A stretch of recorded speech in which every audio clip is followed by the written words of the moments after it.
football season. We're now joined. Michael James covers Navy football. And Michael, thanks for your time. What was your reaction when you heard that Ken Niumatalolo was fired? I was surprised. I thought he would get another year. I know that the record isn't what anyone wanted it to be, and the athletic director, Chet Gladchuk, made that pretty clear at his press conference today. But I thought that with the mitigating circumstances concerning the roster and the issues stemming from the pandemic and why the roster is so shorthanded, I thought would buy him another year, especially after the UCF win. But ultimately, Gladchuk made it pretty clear that 4-8 just wasn't going to get it done. So, Michael, where do they go to look for a new coach here? And given the restrictions that you you already have restrictions at Navy and the service academies because of what kind of schools they are. But now that there's a brave new world of college football that shrinks the pool a little bit more because of NIL. Well, I think when you look at what the situation in Navy is, the question is always, do you have to run the option to win at Navy? And Gladchuk mentioned today at his press conference that he wants the option to still be part of the identity of the team. But the problem that you have there when you say that is that there's a difference between hiring the best coach and hiring the best option coach. It's not necessarily the same thing. When Navy hired Paul Johnson in 2002, that was the same thing. Johnson was coming off of a couple of national championships, and he just happened to run the option, so he was a great fit. I don't know if that guy in particular is out there in the same way. So it might take a little more creativity on the part of the athletic director, maybe someone that you might not think off the top of your head to come in and right the ship. Michael, what were the feelings coming off of Saturday's obviously upsetting loss for those involved on the Navy side of things? I mean, a hell of a game. What was just that atmosphere and kind of the fallout like? Well, it was heartbreaking. In any Army-Navy game, you're going to have someone, you're either going to be really elated or really heartbroken. But just the way it happened was more brutal than most, especially for the kids involved. And then with the news after the game of Niumatalolo being dismissed, that obviously just adds a whole other layer to what's already an emotional situation.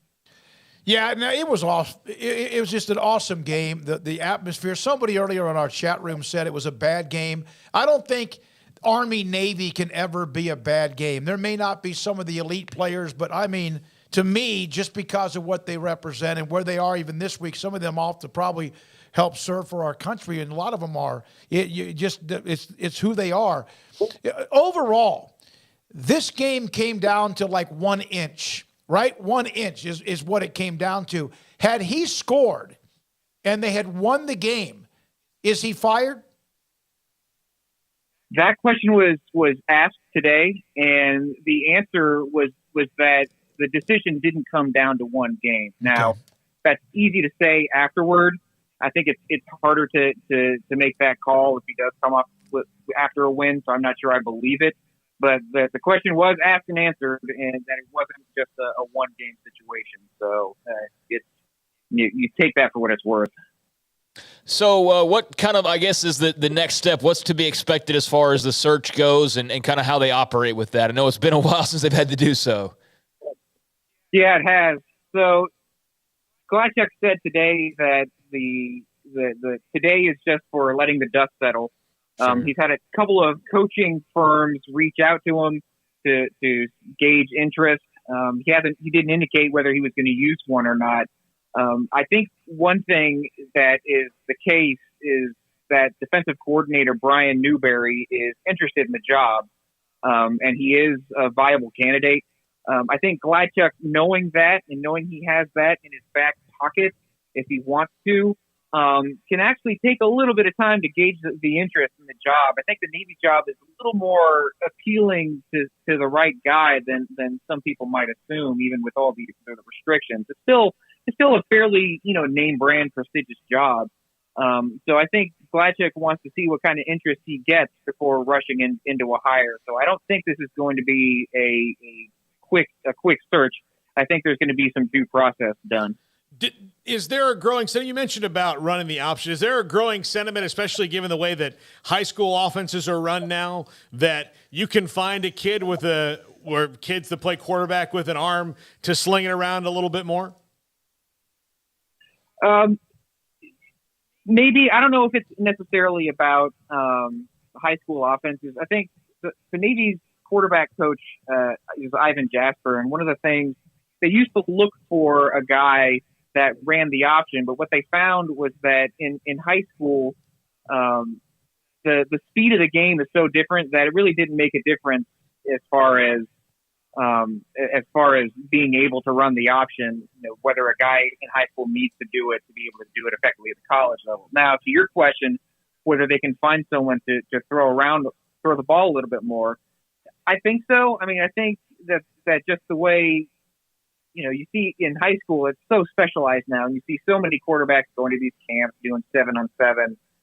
You can find the guys out there, and even on the roster now, there are guys who can throw the ball. It's just a question of whether you want the whole offense to rely on one kid's arm. I don't know if they're ready to make that jump. And one way or another, to win at a Surface Academy, I don't think you need to necessarily run the option, but you do need to do something different. Because if you're trying to do the same thing as Notre Dame with players that aren't as good as Notre Dame, you're not going to win. So whatever you do, if you can't do it better, you have to do it differently. And whether that's the option or some other way, it kind of remains to be seen. But they do want the option to still be part of the identity of the team. Michael James, the Mid Report, covers the Navy midshipman. With Niumatalolo out, has anyone heard anything? Has he been quoted? Has anyone spoken with him? Yes, he has. He was shocked. He thought he was going to have another year, especially considering the makeup of the American Athletic Conference next year. Houston's leaving, Cincinnati's leaving, UCF is leaving. You have schools coming in that, some good schools. I mean, you look at UTSA; they're winning 11 games.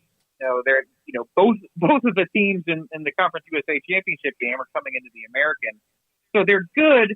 But it's to be fair, it's not the same caliber as the teams leaving for the Big 12. So Niumatalolo felt that he would, with the team being so young and the conference looking, like a little more manageable next year, that he would have a chance to right the ship with these players he recruited, but it didn't happen. And he still wants to coach, and he said the fire is still there. And he's only 57 years old, so I think he'll get the opportunity. But yeah, he was pretty surprised at how it all went down. I know he left for a year to go to UNLV and then came back with Johnson. How many did he have other head coaching opportunities that he turned down? He did. So he had a chance to go to both BYU and Arizona were interested in him. There's a little bit of discussion about how things were going to work out, both with his buyout at the time and also with the offense that he was planning on running. Some felt that it wasn't a good fit, and there's some question as to whether these jobs were actually offered to him. But the opportunities have been there. And every year when Navy is winning, he was fielding full phone calls, but it was only for the right opportunity, mostly a major school out west, that he would have considered it. And it only really happened twice. Thank you very much, Michael. Good stuff. We appreciate it. Army-Navy overtime win for Army. Michael James covers the midshipman, the Mid Report. And Niumatalolo is out after a great run with the midshipman.